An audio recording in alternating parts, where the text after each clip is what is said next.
안녕하세요. 9주차 1차시입니다. 8주차, 지난주 8주차 시험 어땠습니까? 잘 보셨습니까? 출제하는 제 입장에서는 여러분께 꼭 여쭤보고 싶고, 그리고 중요한 내용을, 그리고 가능한 좀 쉽게 난이도에 맞춰서 낸다고 했는데, 여러분 입장에서는 다 어렵겠죠. 네. 제가 OT 때도 말씀드린 적이 있지만, 일단 이해를 충분히 하시고, 제가 잘 설명해 드려서 이해가 속속 잘 되면, 더더욱 좋겠습니다만, 그리고 교환 내용을 보시면, 암기하시기에도, 그리고 시험 볼 때 기억하시기에도, 굉장히 수월해집니다. 우리는 학습 심리학을 하고 있지만, 인지 심리학이라는 곳에 분야를 보면은, 그런 깊은 이해하에 기억을 하는 것이 더 오랫동안 그렇게 장기 기억 속에 보관되었다가 여러분 시험 보실 때, 즉 인출할 때도 효율적으로 인출된다, 이런 이야기가 있거든요. 그래서 지난주가 제 시험이라서 제가 오늘 9주차 1차시 시작하기 전에 좀 말씀드렸습니다.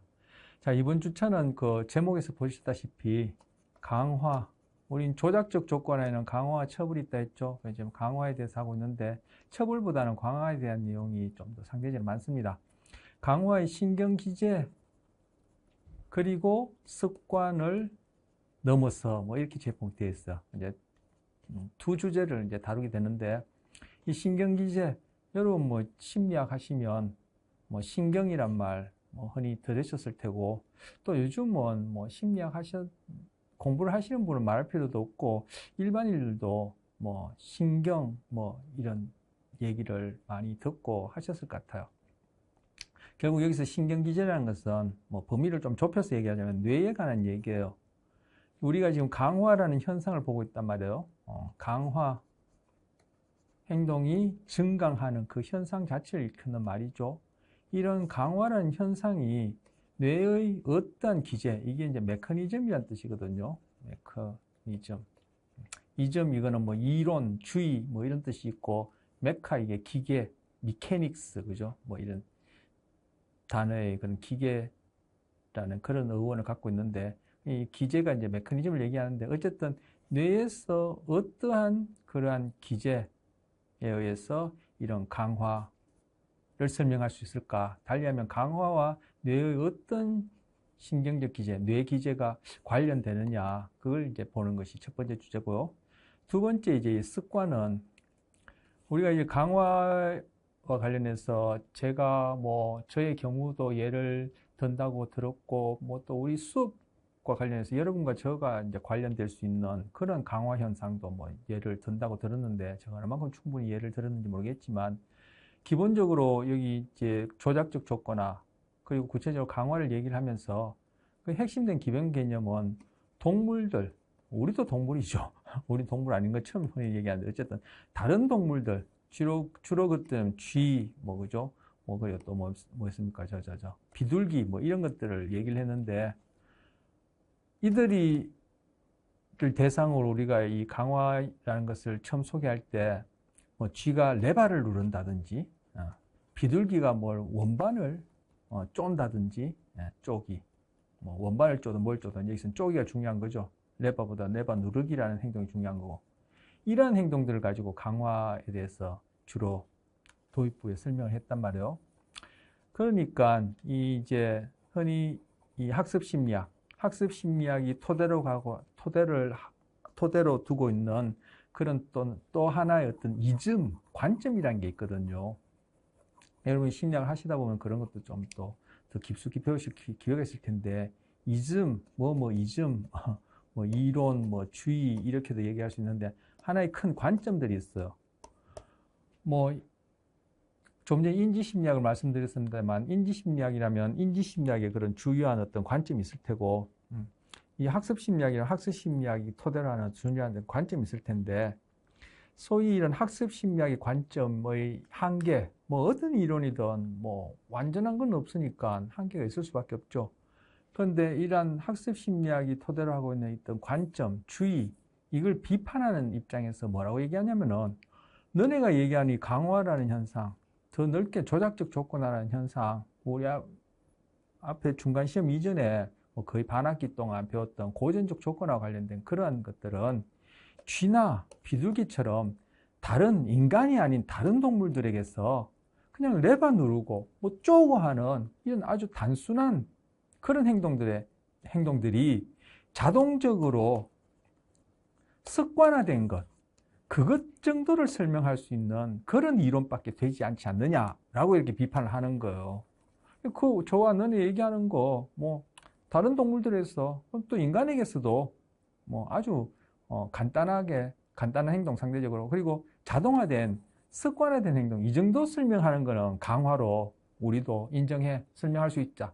하지만, 인간에게서 이런 복잡한 행동들, 뭐 제가 뭐 우리 고전 조건화도 그렇고 조작적 조건화 강화도 그렇고 우리 지금 수업 상황에서도 일어나는 이런 것들도 강화로 설명할 수 있다는 예를 제가 뭐 몇 차례 든 적도 있고 뭐 일상생활에서 가능한 예를 들려고 저 나름대로 노력했는데 그러한 복잡한 행동들 이상에서 당장 여러분 지금 뭐 소위 학습 심리학을 지금 학습하시는 공부하시는 이런 행동들 같은 경우에 아니면 우리가 또 뭐 배운다는 게 이렇게 뭐 글 공부만 배우는 것이 아니라 뭐 자동차 운전을 배운다든지 이런 행동들을 너희가 이런 강화라고 얘기하는 이런 현상으로 설명할 수 있겠냐는 거야. 못한다는 거야. 그런 복잡한 행동은. 그러니까 이제 학습 심리학자들이 아니야, 우리 그거 할 수 있어.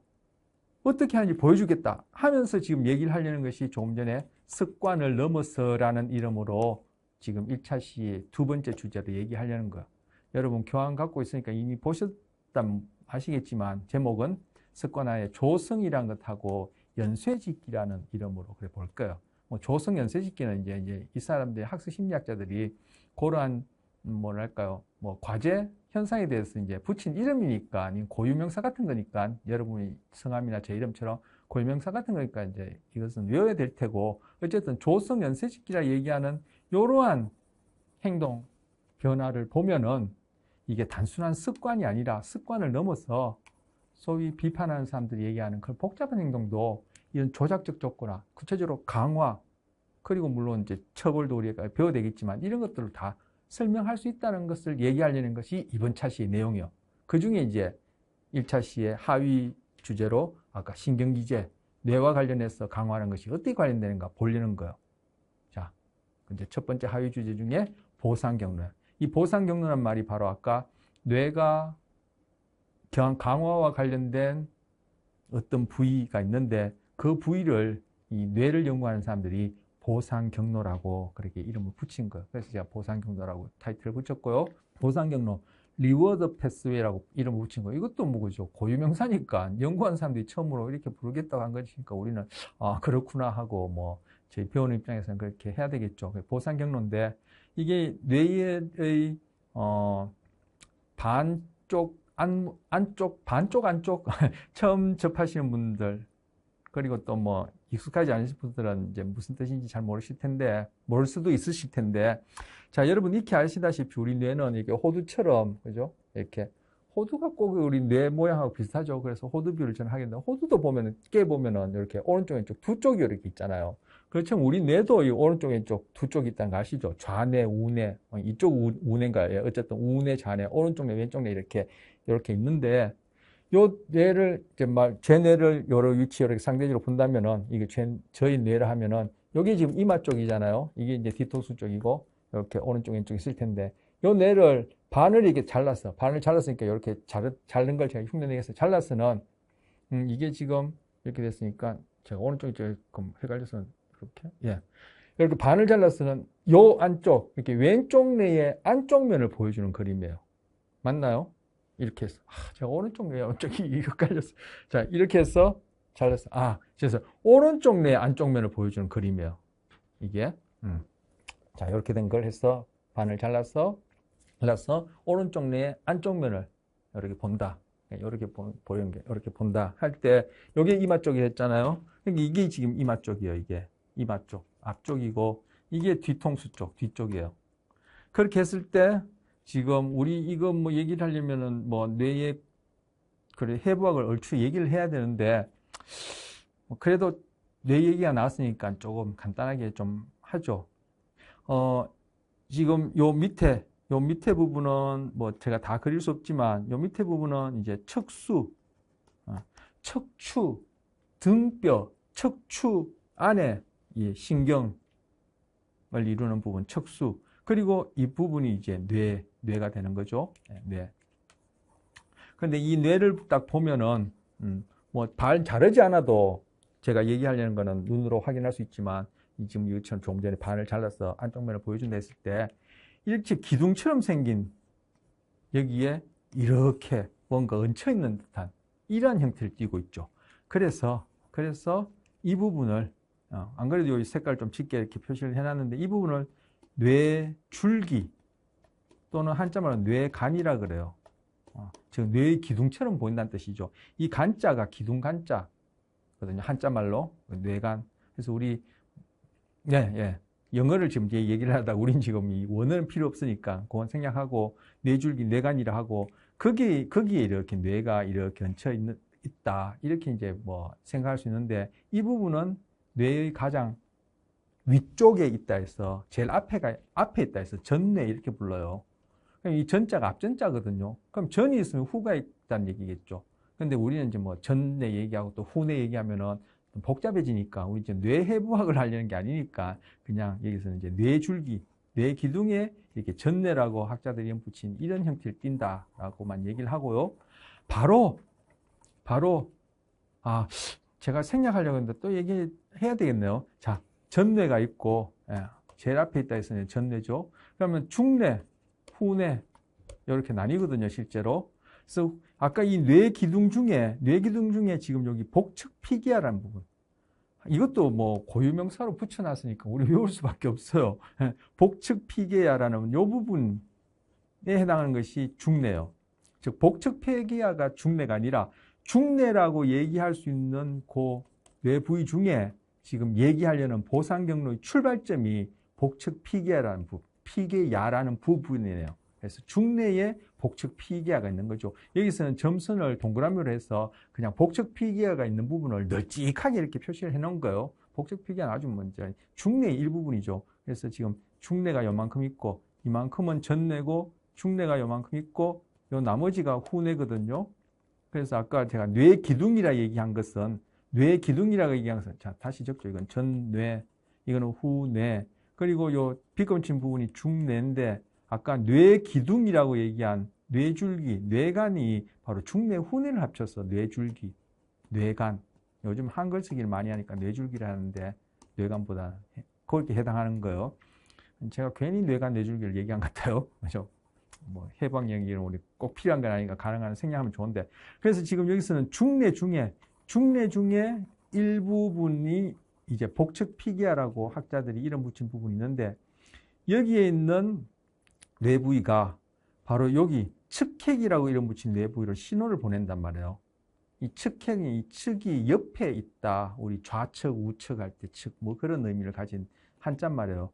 그걸 신호를 보내면은 여기에 있는 뇌부위가 또 신호를 이기 복내측 전전두엽. 이 복내측도 의미가 있는데 뭐 지금 그거 설명하다 보면은 오늘 또 뒤에 바쁠 것 같아서 그냥 고유명사로 일단 그렇게 우리는 외우기를 하고 이 전전두엽은 이거는 뭐 한자 말인데 쉽죠. 왜 앞에 있는 머리라는 부분이에요. 그런데 전자가 하나 더 붙었으니까 앞쪽에서도 더 앞쪽에 있다는 부분이에요. 바로 이마 쪽에 있는 부위죠. 이 부위로 신호를 보낼 때, 즉 달리 얘기하면 우리가 강화라는 현상이 일어날 때 이 부위가 차례차례 신호를 보면서 막 활동을 하더라는 거예요. 그래서 이 부위를 학자들이 뭐라고 이름 붙일까 하다가 옛날에는 쾌락중추 이렇게도 이름 붙였다가는 이제 이름을 바꿔서 보상경로에 이름 붙였어. 자, 다시 얘기하면은 강화라는 현상이 일어날 때 뇌의 이런 부위들에서 즉 보상경로에서 활발한 활동이 일어나는데 이때 이 세포들이 신호를 보내고 즉 복측피기아에서 측핵으로, 측핵에서 복내측 전전두엽으로 뇌 부위들, 구체적으로 이제 뇌를 이루는 세포들이죠. 신호를 보낼 때 이 부위들 간에, 즉 이 부위 사이에 이 사이가 되겠죠. 제가 가능한 전문적인 용어를 안 쓰려니까 지금 사이 이렇게 얘기하는데 이거 사이라고 표현하면 좀 곤란한데 이제 아까도 말씀드렸지만 지금 뇌 회복을 하는 걸 아니니까 학습 심리학이지 뭐 생리 심리학은 아니니까 생물 심리학은 아니니까 제가 평이한 말로 표현하자면은 이 뇌 부위에서 복척피계에서 측핵으로 신호를 보내고 측핵이 신호를 받는 그 사이에 그리고 측핵이 신호를 보내고 복내측 전전두엽에 있는 뇌세포들이 신호를 받는 그 사이에서 화학 물질이 작용을 하거든요. 즉 이건 여러분이 익히 많이 들어보셨을 거예요. 바로 도파민이 방출되어 가지고 이 부위의 활동을 매개하는 거예요. 즉 보상 경로가 막 활동할 때 이 부위들 사이에 신호 전달에 도파민이 분비되어서 작용을 하는 것. 그래서 또 우리 강화란 말과 관련시켜서 얘기하자면은 강화 현상이 일어나는 때 도파민이 이 뇌 보상 경로라는 부위에서 분비된다. 그렇게도 표현할 수 있고 도파민이 분비되면은 강화 현상이 일어나는 것과 관련이 있다. 이렇게도 얘기할 수 있어요. 어디서? 보상 경로에서. 그래서 우리 배웠던 강화라는 현상을 뇌의 보상 경로라는 것과 그리고 여기에는 활자로 표시 안 했지만 여러분이 익히 잘 아시는 도파민의 작용과 관련시켜서 그렇게 얘기를 하는 것이고요. 그래서 여러분이 도파민을 처음 들어보신 분도 있지만 도파민이 워낙 유명해서 많이 알려져서 여러분이 도파민이 갖고 있는 그런 지식들 그죠? 한번 생각해 보세요. 도파민이 쾌락하고도 관련이 있고 도파민이 분비된다. 우리 도파민 분비하러 가자. 이런 얘기도 들어본 것 같은데 그죠? 그럴 때 그 행동들 우리가 반복해서 하는 행동들 보세요. 우리가 강화 때 배웠던 행동 이후에 결과가 그죠? 그 행동을 빈번하게 하거나 강하게 하는 바로 그 현상과 관련된 그런 말이에요. 그래서 강화가 뇌의 보상 경로 그리고 이것은 도파민 분비와 관련된다는 것을 잠시 이제 소개를 하고 있습니다. 요즘 뇌에 관한 연구가 한창 그냥 폭발적으로 일어나고 있고 많이 알려지고 있어서 우리 학습심리학원에서도 우리 이렇게 소개를 하고 있습니다. 우리 고전적 조건 할 때도 제가 소개했던 걸로 기억하는데 뇌와 관련해서 그다음 이제 저 보상 경로와 관련해서 좀 더 이어서 보면은 지금 여기 학습 동안 도파민 분비는 체감 곡선을 보인다는데 이게 무슨 뜻이냐면은 도파민 분비가 된다고 좀 전에 말씀드렸죠. 그런데 이 도파민 분비가 강화가 일어남에 따라 달리하면은 학습이 일어남에 따라 또 구체적으로 얘기하면 어떤 특정한 행동이 빈도가 증가하고 그것이 강도가 증가함에 따라 아까 제가 처음 시작할 때 습관이란 말을 했는데 습관화되어지고 자동화되어짐에 따라 보상 경로가 활동할 때 도파민 분비는 점점 줄어든다는 얘기예요. 분비가 안 된다는 얘기 아니라 줄어든다는 얘기예요. 달리 얘기하면 제가 어떤 행동을 했어요. 그런데 그게 따른 어떤 결과가 이 행동을 강화시켰어요. 그때 제 보상 경로가 활동하겠죠. 그럼 도파민이 분비되는데 그때 도파민을 예를 들어서 100이라고 합시다. 100이라고 하면 제가 이 행동을 이제 더 빈번하게 하면서 그리고 이 행동이 강화라는 현상에 걸맞는 그런 식으로 변화된단 말이에요. 그때 저희 보상 경로도 물론 행동이 강화될 때마다 활성화되는데 그때 분비되는 도파민은 맨 처음 강화물에 의해서 그 행동이 강화되었을 때만큼 분비되지 않고 100이 분비되지 않고 50이나 30이나 10 이런 식으로 분비량이 준다는 얘기예요. 이 체감 곡선을 보인다는 뜻이 그런 뜻이에요. 우리 앞서 학습 곡선 배웠었죠. 우리 고전적 조건화와 관련해서 할 때 제가 소개했던 걸로 기억나는데 시행을 거듭할수록 시행은 뭐예요? 고전적 조건화에서는 CS 제시하고 US 수반성 있게 제시하는 요걸 한 시행이라 그랬잖아요. 그리고 강화 조작적 조건화에서는 강화 첩을 다 합쳐서 조작적 조건화에서는 행동 이후에 결과가 수반되어지는 것 요게 한 시행이라 했잖아요.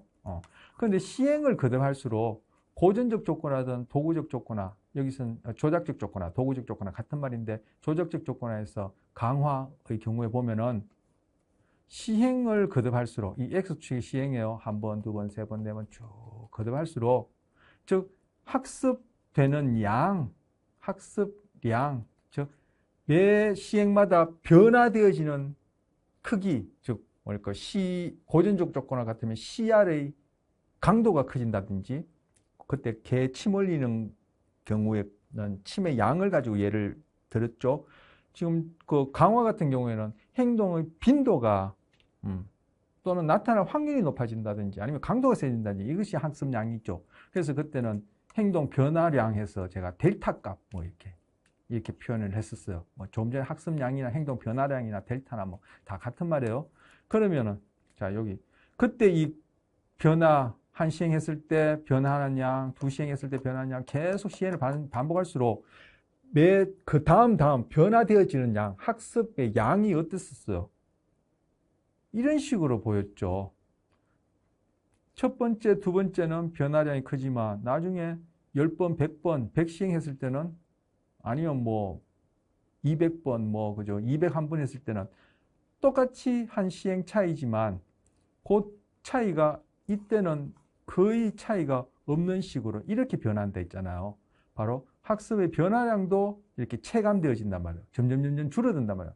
그래서 학습 곡선은 이런 형태를 보이고 자연현상에도 우리 행동뿐만 아니라 자연현상에도 이러한 곡선의 형태를 보이는 것들이 적지 않다. 이런 얘기도 제가 기억이 나요. 그런데 바로 여기 도파민 분비가 강화해서 매 시행마다 즉 매번 강화라는 현상이 일어날 때마다 결국은 이제 뭐 강화 절차가 매번 실시되는 시행이 되지 않겠습니까? 그때마다 분비되어지는 도파민의 변화량, 도파민의 변화량, 델타 값을 보면은 이런 식으로 학습곡선처럼 나타난다. 이게 바로 체감곡선을 얘기하는 거예요. 이 체감곡선이라는 말은 더 일반적인 표현이고, 그죠? 이 도파민의 경우는 이걸 학습곡선에 부르지 않죠. 학습곡선은 고연 조건화로 인한 CR 반응이나 뭐 강화로 인한 그런 행동이 강화된 현상에서 행동이 어떻게 변화되는지 보일 때 그것이 이제 변화되는 양에 대해서 이렇게 표로 표시하면 학습곡선이다 얘기를 하는데 바로 이러한 동일한 패턴을 지금 이렇게 도파민 분비도 이런 식으로 보인다는 거. 그래서 학습 동안에, 즉 강화가 이르는 동안에 행동이 강화 절차에서 빈도나 또는 강도가 점점 증강하는 그때 보상 경로가 활동하고 그때마다 분비되어지는 도파민의 분비량을 보면은 초반의 시행보다는 나중에 후반 시행, 즉 학습이 거의 완성이 되어서 거의 습관화 자동화되었을 때는 그 분비량이 크게 증가하지 않더라. 즉 도파민의 분비량의 변화, 도파민 분비량의 변화는 점점 줄어든다. 그래서 도파민 분비는 학습 동안의 도파민 분비는 체감곡선을 보인다. 이 얘기를 써놓은 것이고요.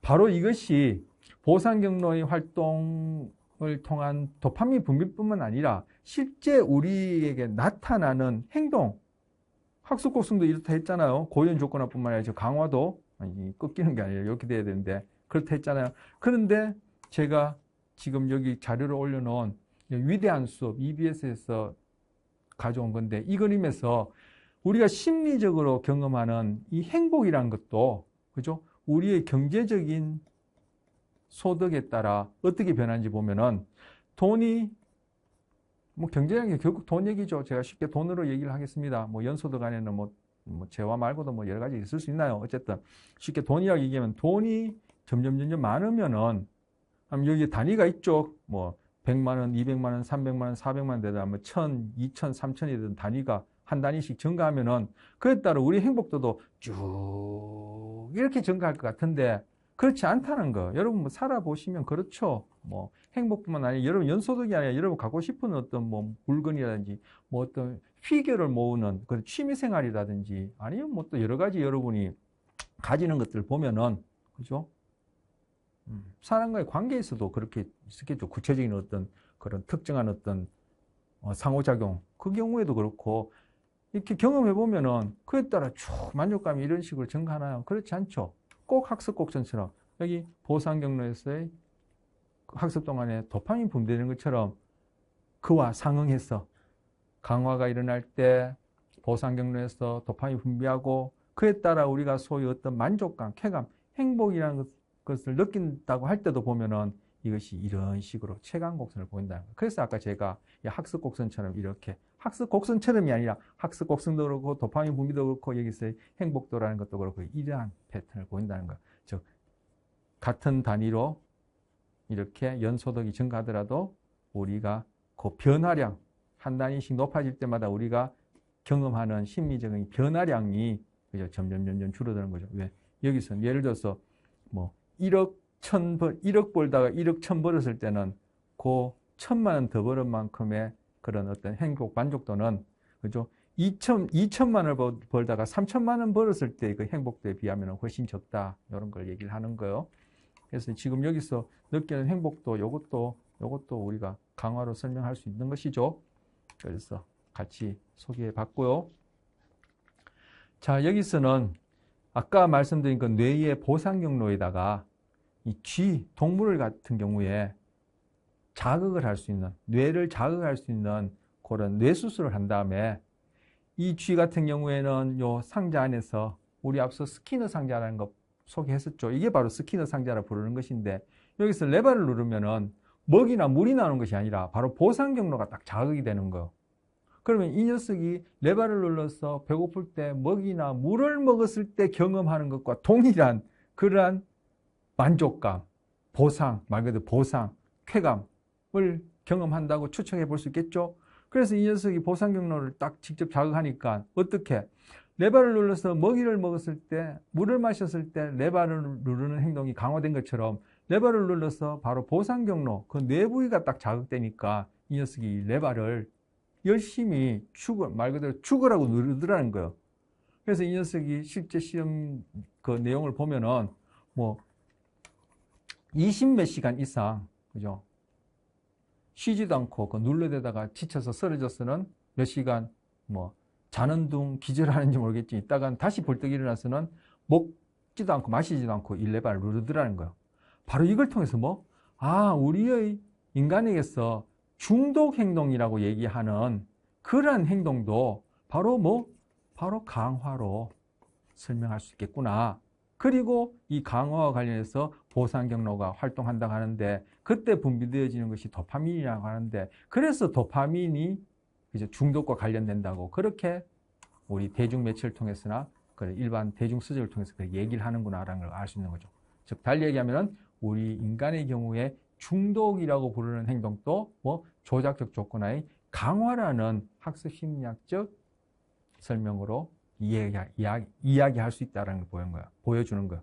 요 같은 경우에는 지금 이제 상대적으로 근년의 연구인데 요거는 이제 이것처럼 유선이 아니라 무선으로 이렇게 자동적으로 무선으로 이제 멀리서 리모컨으로 이렇게 우리 그 에어컨이나 뭐 요즘 자동차도 그죠 뭐 열고 닫고 뭐 이렇게 리모컨으로 하죠. 그것처럼 그렇게 리모컨으로 뇌 부위를 자극하고 이 쥐가 어디를 돌아다닐 때 그렇게 자극함으로써 이 쥐가 꼭 로봇처럼 실제 이거 우리가 흔히 생각하는 그런 로봇이 아니라 진짜 살아있는 이제 쥐인데 바로 보상 경로를 이렇게 자극해 줄 때 꼭 로봇처럼 이 녀석의 행동을 우리가 조절할 수 있겠더라라는 걸 얘기를 하는 거.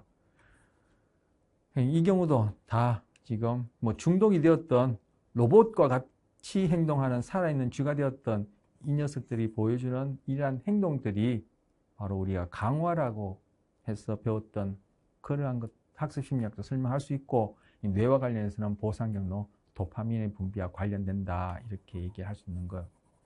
그럼 이 로봇쥐라고 얘기한 이 쥐의 경우에 여기서는 이제 들판에서 이제 돌아다니다가 이게 나무에 기어 올라가는 이런 행동인데 이런 경우에도 지금 보상 경로와 관련해서 강화라는 현상으로 설명할 수 있을 때 오늘 제가 습관을 넘어서 그 부분에 가서도 그런 얘기를 하겠지만 이 쥐의 경우도 그렇고 다른 동물의 경우도 그렇고 인간의 경우에 우리가 지금 매 순간 하는 일거수일투족, 즉 우리 아주 구체적인 이 모든 하나하나 행동들을 결국은 조작적 조건화, 강화, 그리고 우리 배웠던 고전 조건화 또 이제 거기에 우리 나중에 가서 같이 뭉뚱그려서 보겠지만 이런 것들로 다 설명해 볼 수 있지 않느냐, 그런 것들을 보여주는 실험이에요. 그래서 지금 보상경로 관련해서 강화가 어떻게 관련되어지는지 해서 여기까지 또 실제 이제 동물의 경우 가지고 얘기를 했고요. 자, 그리고 여기서 이제 중독 얘기가 나왔는데, 중독되어지는 경우에 보니까 이제 동물의 경우에도 동물의 경우지만 이제 사람들의 경우를 보니까 이 중독되어지는 사람들은 스트레스에 취약하더라. 즉, 스트레스 관리가 잘 안 되어질 때 중독 가능성이 높더라라는 것을 제가 부연 설명을 올려놨고, 뭐 자크 라커는이라는 정신분석학자, 그리고 알랭드 보통이라는 철학자, 여러분요, 이분 한동안 유명했었죠. 지금도 유명하신데, 여러분 알랭드 보통의 불안 뭐 이런 거 들어보셨을 겁니다. 이분들이 한 얘기가 결국 우리의 불안이라는 것은 욕망의 동전의 양면과 같은 것이고, 바로 욕망으로 인해서 불안, 스트레스를 겪는데, 그러한 스트레스가 잘 관리되지 않으면은 결국 중독을 일으킬 수 있는 가능성이 높고, 중독이라는 것은 또 그죠, 욕망과 떼낼 수 없는 것이죠. 그래서 제가 여기는 이제 뭐 스트레스와 중독이 밀접한 관련이 있다, 그걸 소개하면서 또 이런 경구들 이제 넣어봤습니다. 자, 아까 말씀드렸던 습관을 넘어서라고 제목이 붙었는데, 이거 무슨 소리야? 했는데, 아까 제가 이렇게 처음 시작할 때 왜 그런 얘기를 하는지 말씀드렸고, 이제 습관을 넘어서라는 그 오늘 9주차 1차 시 하위 주제 중에 또 하위 형태, 조성이라는 걸 보겠습니다. 조성은 이제 쉐이핑이라 하는데, 쉐이핑 형태를 만든다는 것이죠. 뭘 쉐이핑 하느냐? 결국은 복잡한 행동을 이렇게 쉐이핑한다, 이런 식으로 이제 은유적으로 붙인 이름이겠죠. 어쨌든 뭐라고 이제 현상에 대해서 이름을 붙여야 되니까. 자, 조성 보겠습니다. 자, 조성. 여기 뭐 텍스트 교환 나오는데 뭐 이거 보시고 이해하셔도 되겠지만, 제 생각에는 처음 접하시는 분은 제가 뭐 여러분 제가 먼저 알고 여러분은 뭐 전달받는 입장이니까 제가 여러분 무시해서가 아니라, 처음 접하시는 분들은 요 글만 읽었으면 이게 무슨 내용인지 금방 안 다가올 수 있으니까, 제 생각에는 제 나름대로 좀 설명드리고 요걸 다시 한번 읽어보거나 여기 읽어보시면 무슨 말인지 다 다가올 것 같습니다. 자, 여기 보면은 요거 뭐처럼 보이세요?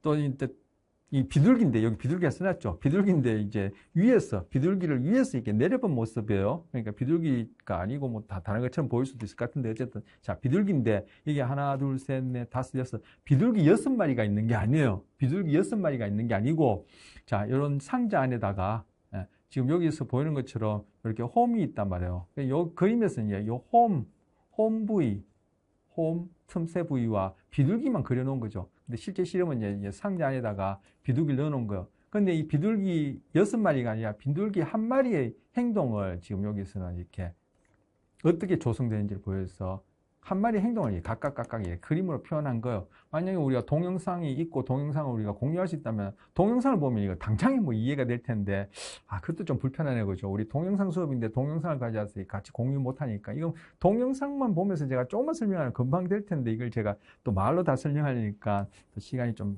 걸리네요. 자, 비둘기를 지금 넣으면은 이 비둘기가 들어가면은 여기에서 비둘기가 할 수 있는 행동 여러 가지 하겠죠. 비둘기가 가장 많이 행동은 돌아다니면서 쪼는 행동 가장 많이 하는 것 같아요. 우리 길거리에서 보더라도.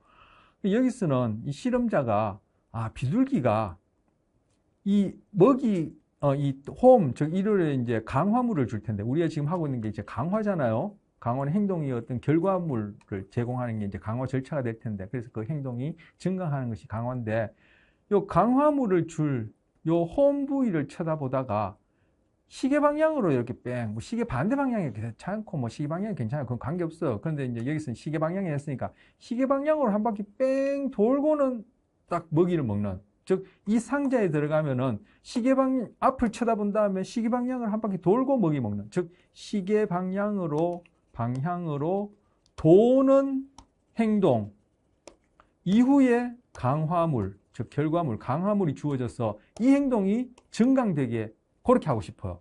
자, 그런데 비둘기 쪼는 행동이나 쥐가 레바 누르는 행동 같은 경우는 몰라도, 이 경우에 비둘기를 넣어놓으면 비둘기가 들어가서는 실험자가 여기에서는 돌라고 아마 여기 넣어놓은 것 같아. 그러니까 내가 돌았어. 즉 머리가 돈다는 얘기가 아니라 시계 방향으로 한 바퀴 돌아서 내가 먹이 먹어야죠. 들어가자마자 처음 들어간 비둘기가 시방향 돌까요? 그런 일은 거의 일어나기 힘들죠. 아니면 저는 욕심을 내서 시계 방향으로 한 바퀴만 도는 것이 아니라 시계 방향 10바퀴 돈 다음에 먹이를 먹고 또 10바퀴 돈 다음에 먹이를 먹고 이런 행동을 나는 강화하고 싶어요. 그럼 비둘기가 여기서 10바퀴 돌리는 만무하죠. 그런데 그 행동을 지금 조성시킨다. 어떻게? 비둘기가 여기 들어가서 처음엔 들어가서는 이렇게 저렇게 뭐 쪼기도 하고 뭐 살펴보기도 하고 고개도 쳐들고 날개도 한번 더 푸득푸득거리고 뭐 이렇게 긁기도 하고 여러 가지 행동을 하다가 우연히 앞을 딱 쳐다볼 거 아니에요. 그때 내가 어떻게 하냐? 먹이를 딱 주는 거예요. 왜? 이 비둘기는 지금 굶주린 비둘기니까 이 먹이가 강한 물에 말이야. 딱 쳐다보면 먹이를 주는 거예요. 그럼 얘가 어떻게 해요? 또 먹이를 먹고는 또 구구구구 하고 돌아다니면서 쪼기도 하고 왔다 갔다 하다가 또 앞을 쳐다보겠죠. 우연히 분명히 앞을 쳐다보는 일이 일어나겠죠. 실험자에게 끈기 있게 지켜봐야 돼요. 앞을 쳐다보게 할 수도 없고 왜 안 쳐다보냐고 두들기고 하면 이렇게 하는데요. 조용히 지켜보는데 앞을 쳐다볼 때 또 먹이를 줘요. 그럼 녀석이 또 앞을 쳐다볼 때 먹이 먹겠죠. 이런 일이 몇 번만 반복되면 얘는 이 상자에 들어가면 앞을 쳐다봐요.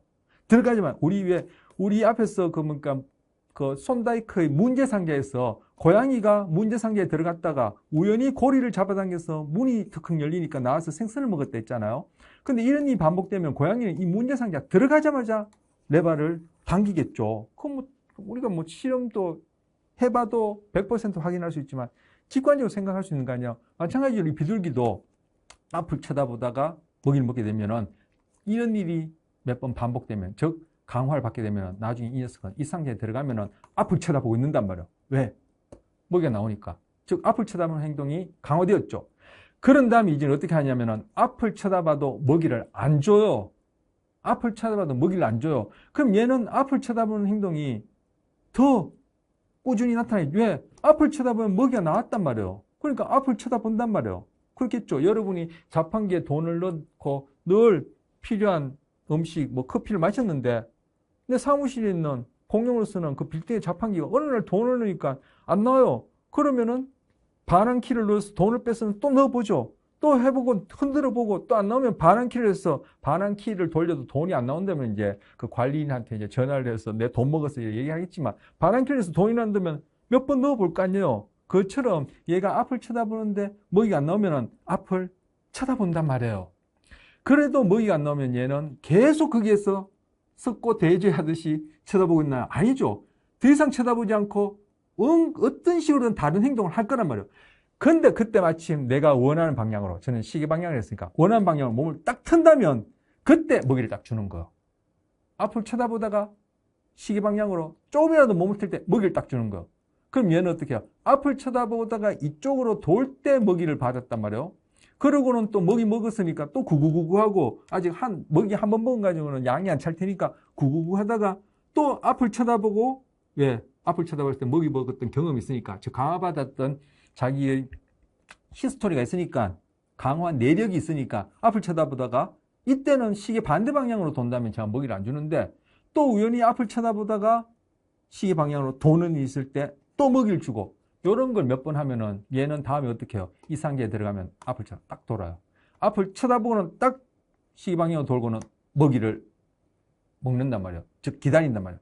이런 식으로 해서 점점 행동을, 즉 각각의 행동을 강화하는 거예요. 그러니까 앞을 쳐다보고 조금 시계 방향을 돌고, 앞을 쳐다보고 좀 더 시계 방향을 돌고, 앞을 쳐다보고 조금 더 시계 방향으로, 앞을 쳐다보고 조금 더 시계 방향으로, 이런 행동을, 내 행동을 강화하는 거예요. 결국 뭐예요?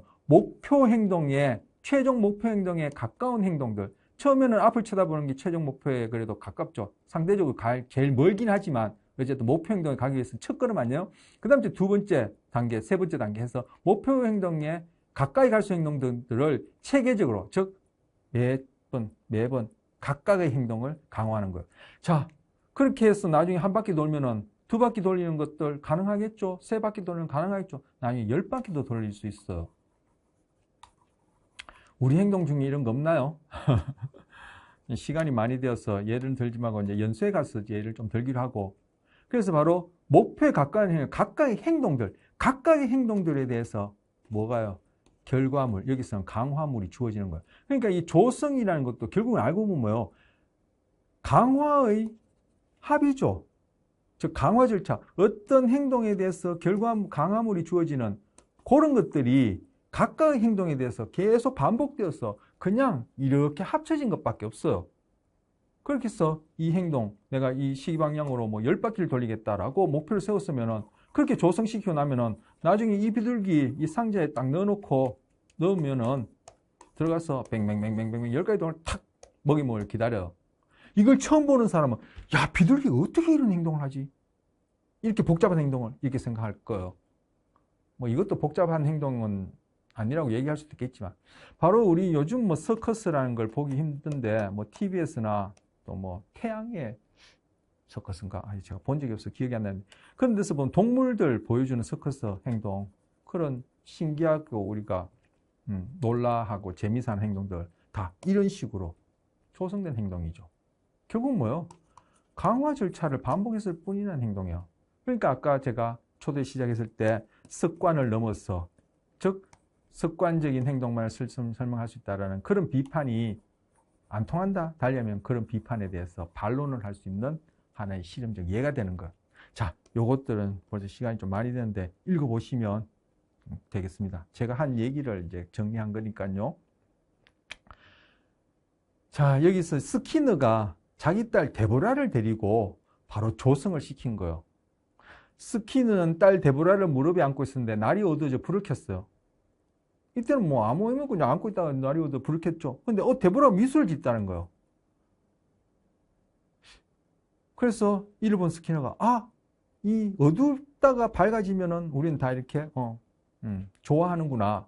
뭐 그렇게 생각할 수 있겠죠. 그래서 여기서 뭐 좋아한다 싫다는 그런 말 빼고 바로 우리 강화 절차. 스키너는 데보라의 딸 행동을 강화할 수 있겠다 싶어서 앉은 자리에서 뭐 실험, 그것도 실험이죠. 뭐 우리가 연구실에서 하는 그런 실험 아닌 연구실 실험이 아닌 실험을 했어요. 현장 실험. 어떻게? 또 불을 끄고는 데보라가 아빠 무릎에 앉아서 이렇게 저렇게 하다가 뭐 아빠 쓰다듬기도 하고 입 맞추기도 하고 그죠? 뭐 자기 몸도 만지고 하다가 스키너는 데보라가 왼손을 들 때 내가 불을 켜야지 이렇게 속으로 생각하고 있다가 데보라가 왼손을 움직이겠죠. 앉아있으면 뭐 왼손 탁 이렇게 석고처럼 있을 리는 없으니까 왼손을 약간 들 때까지 기다렸다가 들 때 불을 딱 켜준 거예요. 아까 우리 비둘기 조성처럼. 그래서 데보라가 왼손을 들자 스키는 재빨리 또 불을 켠 거예요. 이런 것들을 몇 번 반복하자. 아까 우리 비둘기 조성시킬 때와 똑같아요. 반복하자. 나중에 어떻게 해요? 데보라가 팔을 왼손을 크게 한 바퀴 돌리더라는 거예요. 그때 불을 켜준 거예요.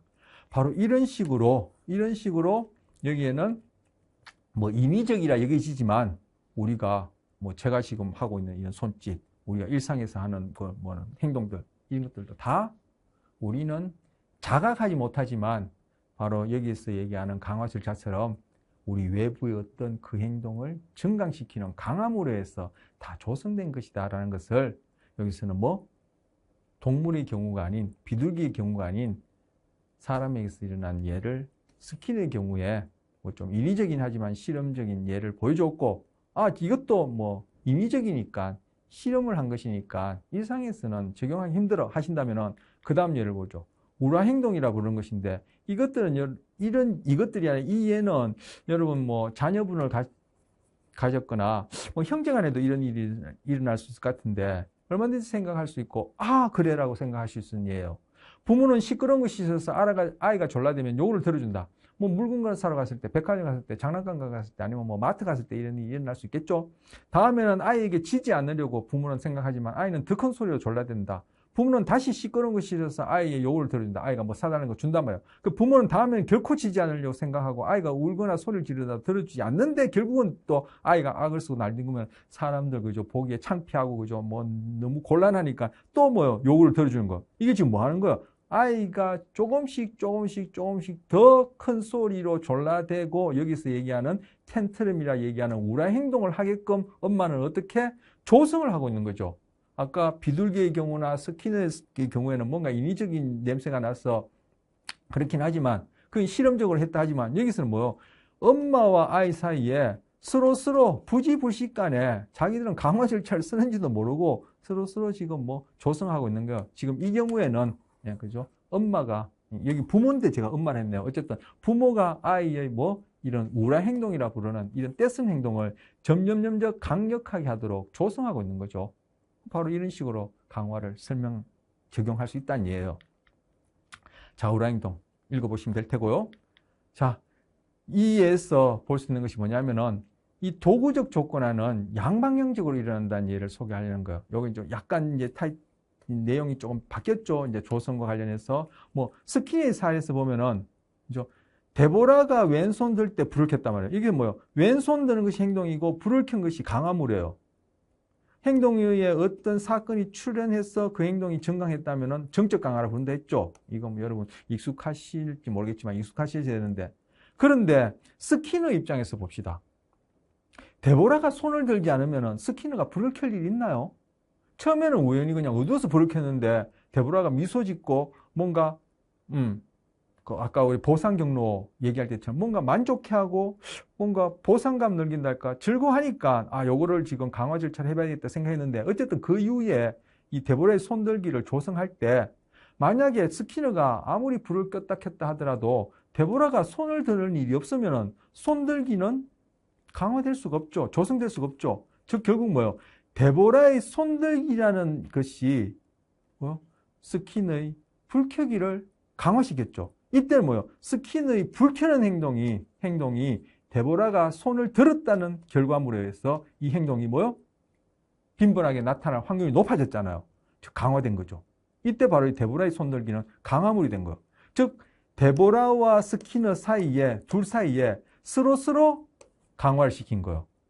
이 경우에도 손을 들고 난 다음에 불을 켠 다음에 손을 들었으니까, 그래서 불켜기 행동이 증가했으니까 손 드는 행동이 출현했으니까 정적 강화에 해당하죠. 그래서 서로 강화시킨 거예요. 바로 동물이 레바를 누르던, 그죠? 원반을 쪼던, 날아가는 곤충을 잡아먹던, 아니면 엄마와 아이 사이에 아까 우라 행동이 나타나던, 스키나 데보라 사이에 이렇게 손들기를 하던, 아니면 제가 여러분을 만나서 뭐 온라인이지만 오프라인도 마찬가지고 온라인도 마찬가지고, 아니면 일상에서 제가 오늘 24시간 행동하는 중에 사람과 만나서, 아니면 내가 생활하는 환경 속에서 내 행동과 결과가 서로 양방향적으로 주거니 받거니 하면서 상호작용하고 나는 거기에서 먹고 마시고 적응한단 말이에요. 우리 소위 산과 들과 바다에서는 다른 동물들은 그런 식으로. 그래서 이것이 뭐예요? 환경과 유기체 사이에 행동과 결과라는 이름으로 양방향적으로 끊임없이 이러한 강화, 즉 조작적 조건화가 일어나고 있는 거예요. 우리가 단지 자각하지 못해서 그럴 뿐이지. 우라 행동의 경우도 그렇죠.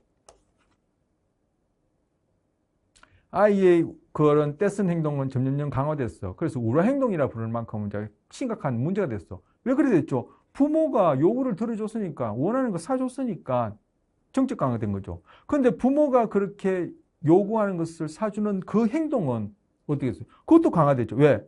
부모가 그런 요구를 들어주면, 즉 뭐 사달라는 걸, 구체적인 예를 들어서 사달라는 걸 사주면은 아이가 떼쓰기를 그만하잖아요. 떼쓰기를 그만하죠. 즉 뭐 아이가 떼쓰기를 그만한다는 얘기는 있던 사건이 제거됐다는 얘기니까 부적이죠. 바로 부적 결과물에 의해서 부모가 아이가 뗐을 때마다 선물을 원하는 것을 사준다는 행동이 뭐요? 빈도가 증가했죠. 강화됐죠. 부적 강화된 거죠. 그리고 아이의 떼쓴 행동은 엄마가 원하는 것을 사준다는 그 결과물에 의해서 정적 강화되었고, 그래서 이거 뭐예요? 양방향적으로 조성된 거예요. 엄마와 아이 사이에.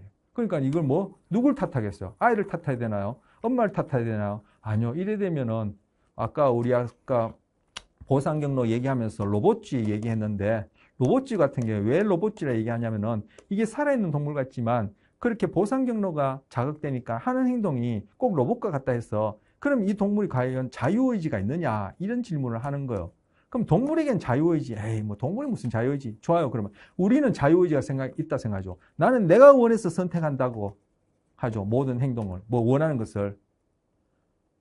하지만 우리가 하는 행동 이후에 어떤 결과물이 강화물로서 그 행동을 빈번하게 한다면은 결국 그건 우리 뭐요? 뇌의 보상 경로를 통해서 아까 로봇처럼 어떤 행동을 빈번하게 할 테고, 나는 그걸 통해서 보상과 만족감을 느끼지만 그 행동이 어떤 결과물, 강화물에서 증강된다는 것은 우리는 이걸 배우지 않은 이상 자각하지 못하죠. 그리고 한편으로는 뭐요? 나는 그 행동을 내가 원해서 선택한다라고, 즉 자유의지가 있다고 생각하지만 아까 동물의 경우도 그렇고 뭐 다른 동물의 경우는 차치하더라도 이 경우에 보세요. 아니면 아까 스키너 데보라의 경우에 보세요. 양방향적으로 조성해서 이렇게 우라 행동이라 해가지고 엄마도 참 손 쓸 수 없고 아이도 그냥 텐트럼이라 얘기하는 그러한 교정되어야 될 부정적인 행동을 보이는데 이게 자유의지에 의해서 이렇게 진행된 건가요? 그렇지 않다는 얘기요. 결국 자유의지라는 것은 소위 우리가 언어를 가진 자각할 수 있는 그런 동물이기 때문에 이런 개념을 만들어냈을 뿐이지 자유의지라는 것이 과연 있는지 의심스럽다. 어떤 학자들은 자유의지 그건 우리의 착각이지 그런 건 없다라는 거. 왜? 이제까지 봤듯이 보상경로, 로봇지 그리고 뭐요? 여기서 보이는 것처럼 양방향적으로 이렇게 해서 우리의 행동이 다양하게 적응적으로 또는 부적응적으로 형성된다는 것. 자, 여기에서 아이의 책임이요, 엄마의 책임이요. 도대체 누구의 자유의지예요? 이런 질문을 하게 되는 거예요. 이 학습 심리학이 단순히 뭐죠? 뭐 레바 눌러서 뭐 먹이 먹고 뭐죠? 쳇바퀴 돌고 이런 얘기가 아니라. 자, 오늘 시간 뭐 엄청 오바되는데, 자, 여기 보면 베르나르 베르의 웃음 2권에 나오는 얘기예요. 이 흰 쥐들의 얘기인데, 요거는 뭐 생략하죠. 여러분, 여기서도 마찬가지로 도구적 조건의 양방향과 관련된 것이고, 세 번째 쥐가 뭐냐면은, 요것만 소개하면은, 앞에 쥐는 자기는 뭐 물리학자고 자기는 뭐 수학자고 하는데, 세 번째 쥐가 너네 그 웃긴 소리 하지 마라. 나는 동물 심리학자인데, 내가 레버만 누르면은 종소리가 나고 사람들이 쫓아서 먹이를 준다는 거. 자, 이거 웃음 소리 같지만 쥐 입장에서 보시면은 도대체 누가 지금 조건화되고 있는 거예요? 누가 조성되고 있는 거죠? 우리가 조성되고 있는 거죠. 우리는 무슨 대학 훌륭한 교수님이 이 학습 심리학을 통해서 동물뿐만 아니라 인간의 행동을 설명하기 위해서 그죠? 이런 실험을 자유의지에서 인위적으로 해가지고 이 원리를 밝혀낸다고 하지만 쥐의 입장에서 보면은 누가 지금 강화하고 있는 거예요? 바로 교수님이 먹이를 가져다 주는 행동을 쥐가 레버를 누름으로써 강화를 하고 있는 거죠. 아까 스키너 데보라처럼 부모와 아이 사이의 우라 행동처럼 이렇게 설명할 수 있다니 말도 안 되는 소리다라고 여겨져서 베르베르의 웃음 말 그대로 웃고 넘길 일이지만 이건 누구도 모르는 일이죠. 왜?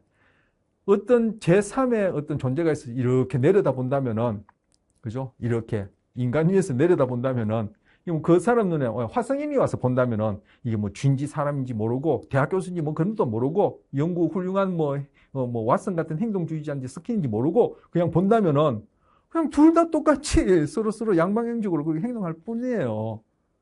자, 또 묻습니다. 자유의지 이런 것들 질문해 볼 수 있다니. 그래서 여러분 여러분이 반려묘 키우신다고 생각하지만 여러분이 반려견이냐 반려모를 키우는 거예요. 반려견, 반려모가 여러분을 키우는 거예요. 똑같은 질문을 해볼 수 있죠. 자, 그렇다면은 바로 부모와 저 사이에, 자녀 사이에, 예. 저도 자녀가 된 적이 있고, 자녀였었고, 그리고 저도 부모님 경우에 이 둘 사이에 뱃속에서부터 태어나서 초기에, 그죠? 프로이드 같은 경우는 3살 이전에, 5살 이전에 거의 모든 것이 다 완성된다고 하는데, 어쨌든 그게 극단적이든 과장됐든 간에 완성된다는 그 중요한 시기. 그리고 그것과 크게, 그걸 바탕으로 우리가 한평생 70, 80년 살 때 영향을 준다고 할 때, 이 부모 자녀 사이에 어떻게 양방향적으로 조성 강화되어서 자녀 입장에서 또 다른 부모가 되었을 때 자녀를 양육하는 그러한 행동들이 어떻게 형성되겠어? 바로 양방향적으로 부지불식간에 자유의지라는 것을 한번 퀘스천해 볼 만한 그러한 바로 강화, 조성에 의해서 된다. 이렇게 설명할 수 있는 내용이 들어가 있는 것이에요. 단순히 뭐 지방향으로 10번 돌고 뭐 레바 눌러서 먹이 먹고 이런 단순한 얘기가 아니라 그 원리를 가지고. 자, 시간이 50분이 다 돼가는데 이제 마지막일 것 같아요. 예, 슬라이드 18번째니까 연쇄짓게요. 자, 요 상자, 요런 것들을 우리 뭐 아마 서커스 같은 데서 요런 거 하면은 구경거리가 좀 될 것 같아요. 자, 이 상자에다 쥐를 넣었어요. 요 상자 뭐냐면은 요게 오르막이에요. 그리고 요 다리를 도개교라 하는데 우리나라에도 도개교가 있나요? 그러니까 다리가 이렇게 열렸다, 이렇게 연결됐다 하는 게 있죠. 뭐 강 밑으로 큰 배가 지나갈 때는 다리가 쭉 열렸다가, 그죠? 자동차 지나갈 때는 다리가 연결됐다가 뭐 이런 것들 도개교를 하는데, 이 경우에 쥐가 여기 끈으로 되어 있는데, 뭐 이제 그림을 그리니까 끈인데 뭐 끈을 당겨도 좋겠죠. 쥐가 이로 당기든지 아니면 뭐 레버를 누르면 이게 다리가 이렇게 탁 연결되어지는, 이게 내려가서 연결되어지는 이런 식으로. 자, 뭐 다리 설명 길었는데, 오르막을 오른 다음에 도개교를 건너서 사다리 올라가고 외나무 다리에 매달려서 지나간 다음에 사다리 올라가서 요 턴을 지난 다음에 요 상자 안에 들어가면 이 상자 쭉 내려가는 거. 그러니까 에스컬레이터는 아니고 이게 하강하는 거죠. 한 다음에 여기 가서 레버를 딱 넣으면은 먹이가 나오거나 물이 나오는 거. 자, 여기 상자에 넣으면은 쥐가 들어가서, 처음 들어간 쥐가 요렇게 하겠어요? 택도 없는 소리죠. 아까 비둘기가 그 상자 안에서 시계 방향을 10바퀴 돈다는 것도 상상이 힘든데 이런 일은 없죠.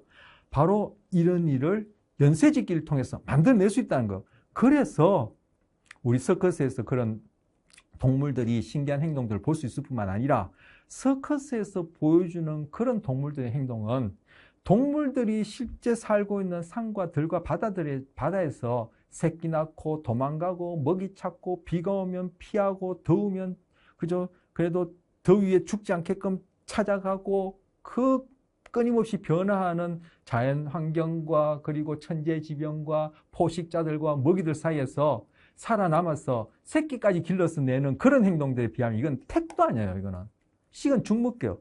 그런 복잡한 행동들을 어떻게 만들어낼 수 있지? 소위 아까 행동 학습 심리학의 토대가 되어지는 그런 관점을 비판하는 사람들은, 그거는 소위 인지에 의해서 되어지는 거야. 뭔가 우리 유기체 안에, 뭐 다른 동물 차치하더라도 인간의 경우에는 이 유기체 안에 어떤 정신적인 이것이 원인이 되어서 그런 것들을 가능하게 하는 것이지, 너네가 얘기하는 것처럼 이러한 뭐 단순한 레바 누르는 행동은 되는 것이 아니야, 이렇게 비판을 하는데, 쥐의 경우에 아까 조성처럼 요 올라가는 행동 조성시키고, 그다음에 요 도개교 건너는 행동 조성시키고, 각각의 조성된 행동을 이렇게 연결 지을 수 있도록 또 강화하고, 결국 뭐예요? 이 연쇄짓기는 조성을 합쳐놓은 거예요.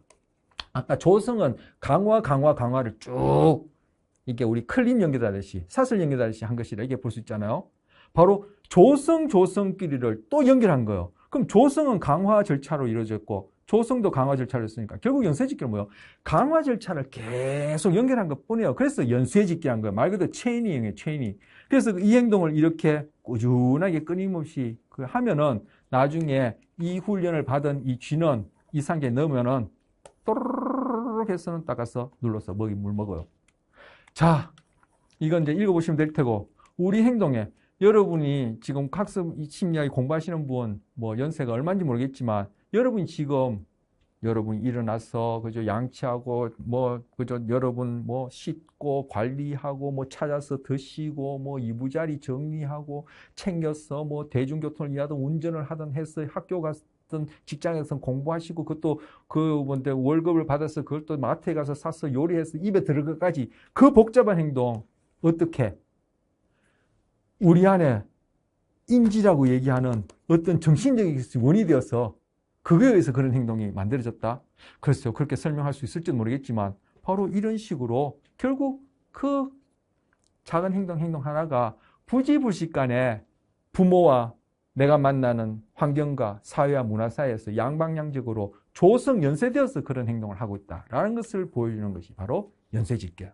이렇게 접근한다면은 이게 학습심리학에서 얘기하는 이러한 고인 조건화 그리고 조작적 조건화, 여기서 이제 강화, 구체적으로 조성 연쇄도 결국 강화 아래 해당하는 건데, 이런 것들로 우리의 행동을, 다른 동물들 말할 것도 없고 우리의 복잡한 행동을 설명할 수 있겠다라고 얘기하는 것이 이번 시간 습관을 넘었어요. 자, 이거 읽어보시면 될 테고, 여기서 우리가 사냥하는 방법, 젓가락질, 옷 입기, 양치질, 언어 행동, 글쓰기, 요리법, 자동차 운동, 운동기술, 재활치료, 제가 뭐 그때그때 생각날 때마다 집어넣었는데 뭐 이것뿐이겠어요.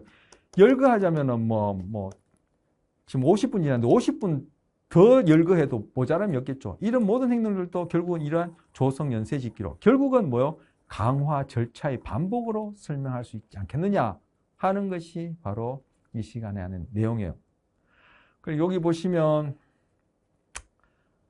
시간이 너무 많이 돼서 생략하려고 했더니 안 되겠네요. 자, 과제 분석. 연쇄 짓기를 위해서 먼저 과제 분석을 해야 된다. 이게 뭔 얘기냐면은, 여기 갔을 때, 이 녀석이 사다리 오르고, 도개기 건너고, 오르막 오르고, 도개기 건너고, 사다리 오르고, 외나무 다리고, 이렇게 단계마다 여기서는 확연히 눈에 띄죠. 보시면 여러분이 뭐, 설명만 들어도, 요거는 어떻게, 그죠? 실제로 해봐야 되겠죠. 이론적으로는 어떻게 해야 되겠다는 감이 오실 텐데,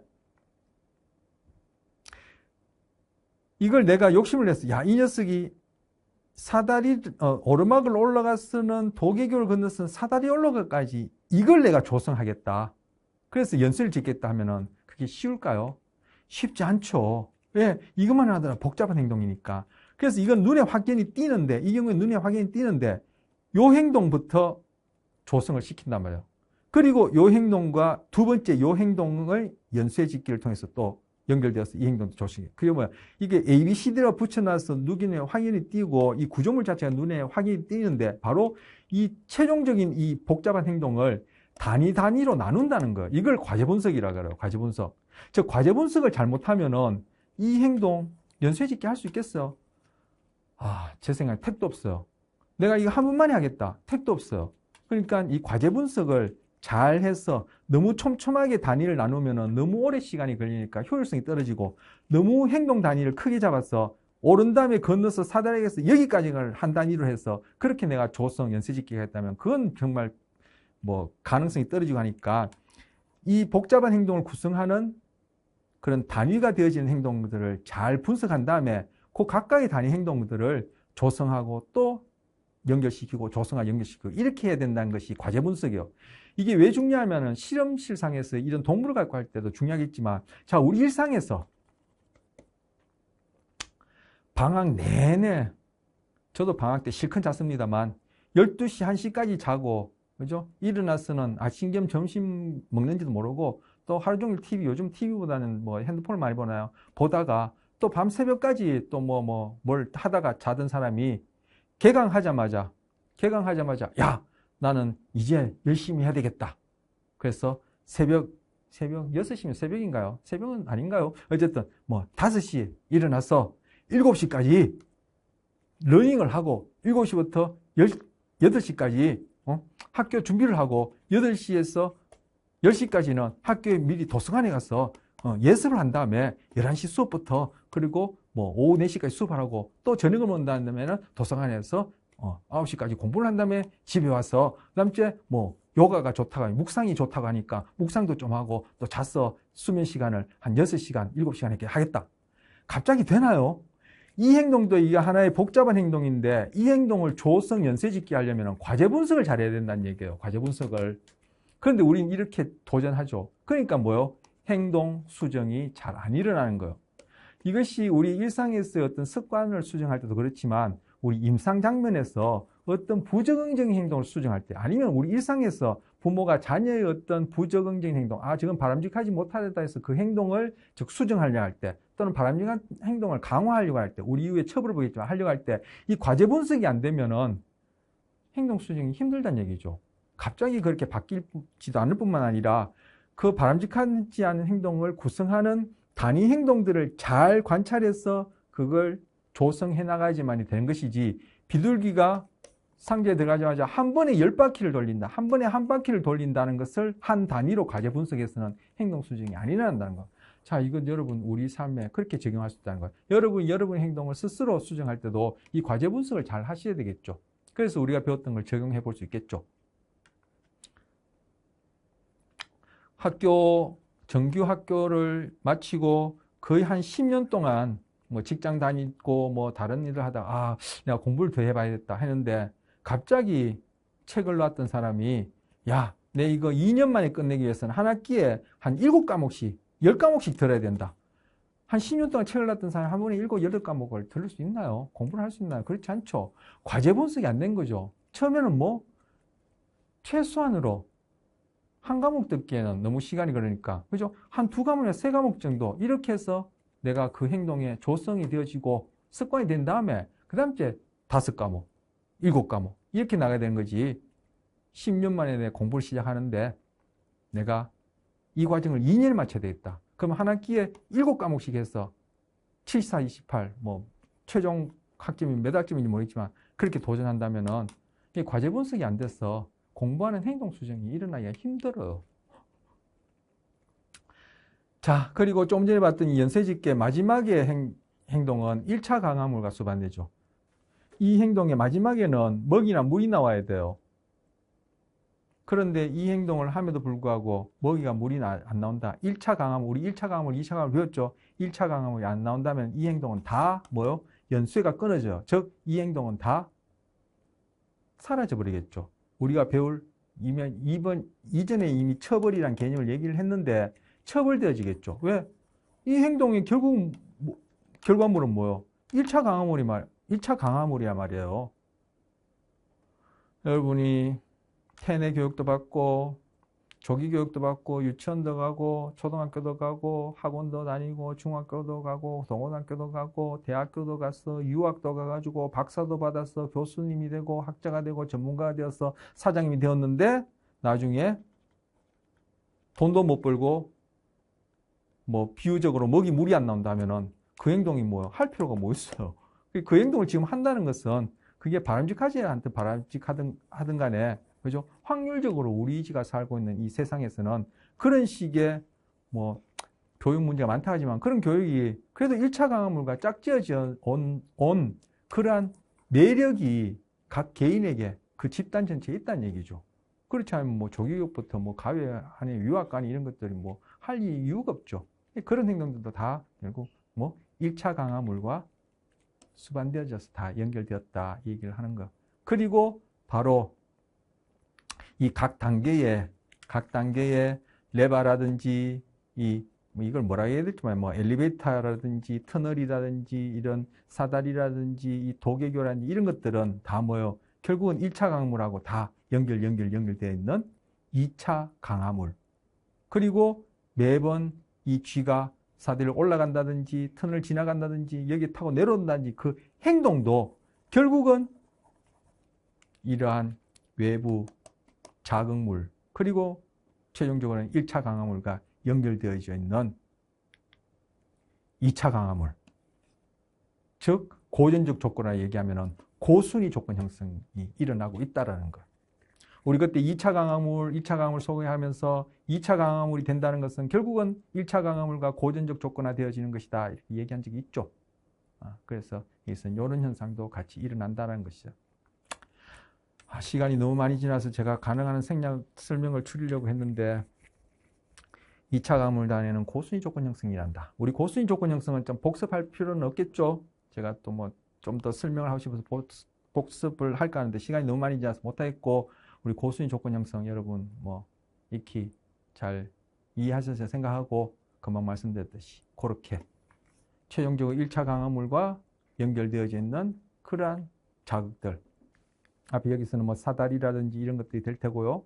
터널이라든지 이런 것들이 될 테고 그리고 이 유기체가 사람의 경우도 마찬가지지만 어떤 행동을 함으로써 다음에는 어떤 행동을 할 수 있다는 것 이런 것들이 다 이런 외부 자극, 즉 결과물하고 연결되어 있으니까 이런 행동조차도 하나의 2차 강화물이 되어지고 결국 2차 강화물이라는 것은 1차 강화물 사이에 고전적 조건화가 일어난다는 것을 이미 소개했고 바로 그런 것들이 지금 고순위 조건 형성 여기서도 같이 일어난다 이렇게 얘기를 할 수 있습니다.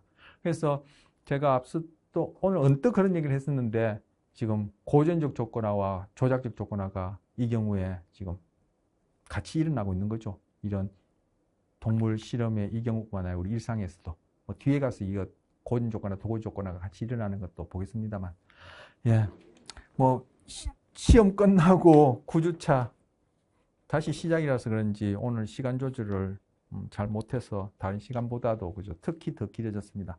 자 마치고 2주차, 9주차 2차 시 조금 후에 다시 하겠습니다.